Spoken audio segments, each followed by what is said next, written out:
തലസ്ഥാനം പിടിക്കാൻ ഇടതുപക്ഷം ഇറക്കിയ സ്ഥാനാർത്ഥികളിൽ പ്രധാനിയാണ് പേട്ട വാർഡിൽ നിന്ന് ജനവിധി തേടുന്ന അഡ്വക്കേറ്റ് SP ദീപക്. ജയിച്ചാൽ മേയറാകാൻ സാധ്യതയുള്ള സ്ഥാനാർത്ഥി. ആദ്യഘട്ട പ്രചാരണത്തിന് യുവാക്കളെയും സുഹൃത്തുക്കളെയും കൂട്ടിയാണ് വോട്ട് തേടി ഇറങ്ങിയത്. ഷൂട്ടിംഗ് ഉൾപ്പെടെ മാറ്റിവെച്ചാണ് സിനിമാ താരം സുധീർ കരമന സുഹൃത്തിനായി വോട്ട് തേടിയത്.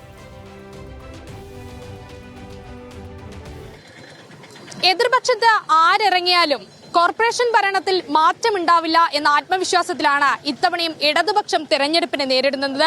എന്തായാലും നമുക്കിപ്പോൾ പേട്ട വാർഡിലെ SP ദീപക്കാണ് നമുക്കൊപ്പം സ്ഥാനാർത്ഥിയായിട്ടുള്ളത്. എങ്ങനെയാണ് തെരഞ്ഞെടുപ്പിന്റെ ഓളമൊക്കെ വന്നു തുടങ്ങിയത്? തെരഞ്ഞെടുപ്പിൽ ജനങ്ങളെ കഴിഞ്ഞ 4 ദിവസം കൊണ്ട് വീട്ടിലിറങ്ങി ജനങ്ങളെ കണ്ടുകൊണ്ടിരിക്കുകയാണ്. ജനം നമ്മളെ നെഞ്ചോട് ചേർത്ത് പിടിക്കുകയാണ്.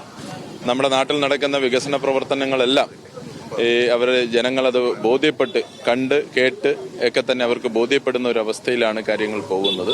അതുപോലെ തന്നെ ക്ഷേമ പ്രവർത്തനങ്ങളും സംസ്ഥാന സർക്കാർ നടത്തുന്ന ക്ഷേമ പ്രവർത്തനങ്ങൾ സാധാരണ ആളുകൾക്ക് മനസ്സിൽ തട്ടിയിട്ടുണ്ട് എന്നുള്ളതാണ് ഇത്രയും 4 ദിവസത്തെ ഒരു തെരഞ്ഞെടുപ്പ് കഴിയുമ്പോൾ തെരഞ്ഞെടുപ്പ് പ്രചരണം കഴിയുമ്പോഴത്തേക്ക് ഞാൻ മനസ്സിലാക്കുന്നത്.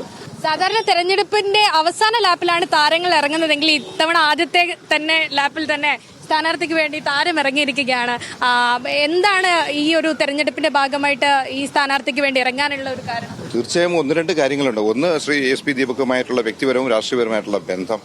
പിന്നെ നമ്മൾ കാണാൻ കഴിയുന്ന ഏറ്റവും കൂടുതൽ വികസന പ്രവർത്തനങ്ങൾ നടക്കുന്ന ഒരു നാടാണ് ഇന്ന് നമുക്ക് അറിയാൻ കഴിയുന്ന കേരളം എന്ന് പറയുന്നത്. ഞാൻ മിനിയാന്ന് വരെ ഡൽഹിയിലായിരുന്നു. ഡൽഹിയിൽ കാണാൻ കഴിയുന്നത് പോലും ആ ഒരു ടൗൺ ഏരിയ കഴിഞ്ഞ് ഒന്നോട്ട് മാറുമ്പോൾ നമുക്ക് ചിന്തിക്കാൻ പോലും കഴിയില്ല. നമ്മുടെ രാജ്യ തലസ്ഥാനത്തുള്ള അത്രയ്ക്കും കണ്ടാമിനേറ്റഡ് ആയിട്ടുള്ള ഏരിയ ആണ്. ഇറങ്ങുമ്പോൾ തന്നെ അറിയാം എന്തുമാത്രം പൊല്യൂഷനാണെന്ന്. അപ്പോൾ അതെല്ലാം നോക്കിയിട്ട് നമ്മൾ നമ്മുടെ നാടിനെ കാണുമ്പോൾ ലക്ഷോപലക്ഷം ആൾക്കാർ പൊങ്കാലയിട്ടിട്ട് മണിക്കൂറുകൾക്കകം, അതായത് 1 മണിക്കൂർ 2 മണിക്കൂർ കഴിയുമ്പോൾ ഗതാഗതം പൂർണ്ണമായി സ്ഥാപിക്കാൻ കഴിയുന്ന രീതിയിലുള്ള പ്രവർത്തനങ്ങൾ ഇവിടുത്തെ കോർപ്പറേഷൻ കാണിക്കുന്നുണ്ട്. എന്തെല്ലാം പ്രവർത്തനങ്ങൾ. അതുപോലെ ഇപ്പോഴത്തെ വികസന പ്രവർത്തനത്തിന്റെ ഭാഗമായി വെൺപാലവട്ടം മുതൽ പേട്ട വരെ വരുന്ന ഈ റോഡ് വികസനം ആയിക്കോട്ടെ, മെട്രോ ആയിക്കോട്ടെ, ഒരുപാട് വികസനങ്ങൾ നടത്തുവാൻ നമ്മുടെ ഇടതുപക്ഷത്തിന് കഴിയുന്നു. തീർച്ചയായും അതിന്റെ ഭാഗമായി മാറി നിൽക്കുന്നത് ശരിയല്ല. തദ്ദേശ സ്വയംഭരണ തെരഞ്ഞെടുപ്പ് എന്ന് പറയുന്നത് ഏറ്റവും കൂടുതൽ ജനപങ്കാളിത്തവുമുള്ള തെരഞ്ഞെടുപ്പ് തന്നെയാണ്. സാധാരണ ഈ സിനിമാ താരങ്ങൾ രാഷ്ട്രീയമൊക്കെ പറയാൻ അധികം മടി കാണിക്കും. രാഷ്ട്രീയ പ്രവർത്തകരുടെ തെരഞ്ഞെടുപ്പിലേക്ക് വരാൻ ചിലർ ഒക്കെയാണ് താല്പര്യപ്പെടുന്നത്.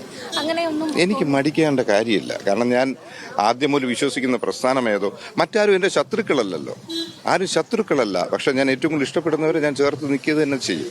അതിന് മാറ്റമൊന്നും ഉണ്ടാവാൻ സാധ്യതയൊന്നുമില്ല. ഞാൻ ഇടതുപക്ഷമായി അന്നു മുതൽ ചിന്തിക്കുന്നു, അന്നു മുതൽ ഇടതുപക്ഷത്തിന്റെ സഹയാത്രികനാണ്, കൂടെ പ്രവർത്തിക്കാൻ ആഗ്രഹിക്കുന്നു, പ്രവർത്തിക്കുകയും ചെയ്യും. ന്യൂസ് മലയാളത്തോടൊപ്പമാണ് അല്പസമയം LDFന്റെ സ്ഥാനാർത്ഥിയായിട്ടുള്ള പേട്ട വാർഡിലെ അഡ്വക്കേറ്റ് SP ദീപക് ചെലവഴിച്ചത്. ക്യാമറമാൻ റോഹിനൊപ്പം അഞ്ജു ജയപ്രകാശ്, ന്യൂസ് മലയാളം, തിരുവനന്തപുരം.